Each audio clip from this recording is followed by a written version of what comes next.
The Christian virtues are the fibers that make up the wedding garment. The king went in to see the guests and noticed a man who was not wearing the wedding garment. And he said to him, "Friend, how did you get in here without wearing a wedding garment?" But he could not answer. He had to fulfill only one condition. He must wear the simple, clean, white robe which was distributed free at the entrance, and which each one placed over the garment he wore.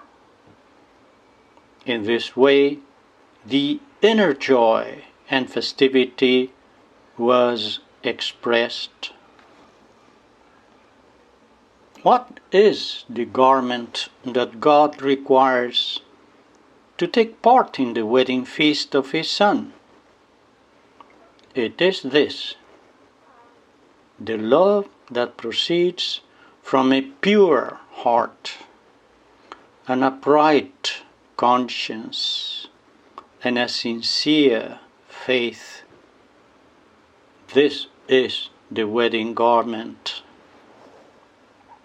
Thus, we should help people to develop solid virtues, to preserve the enthusiasm of the first encounter with Jesus, and move them to constantly improve.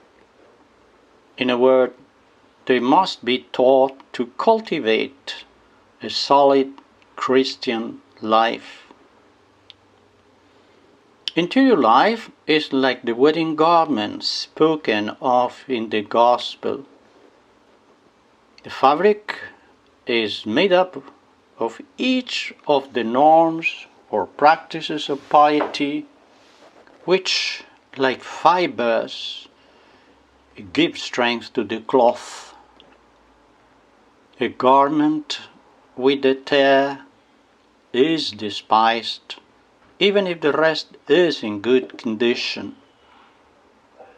If you pray, if you work, but you are not sacrificed, or the other way around, your interior life is not, so to speak, complete. No one is excluded from salvation if he really yields to the loving demands of Christ. Outside of Him, there is only desolation and shadows of death. Being gratuitous, the divine invitation is an urgent and imperative call. The Lord addresses it to all men, imposing only one condition on them: that they clothe themselves with the merits of His Son as with a wedding garment. Jesus concludes by recalling our personal responsibility when we face the gift of grace. You know perfectly well the development of the parable. Many are invited, but few are chosen. All are called, but there are many who do not want to enter the banquet hall or come without putting on the wedding garment that the Master Himself provides.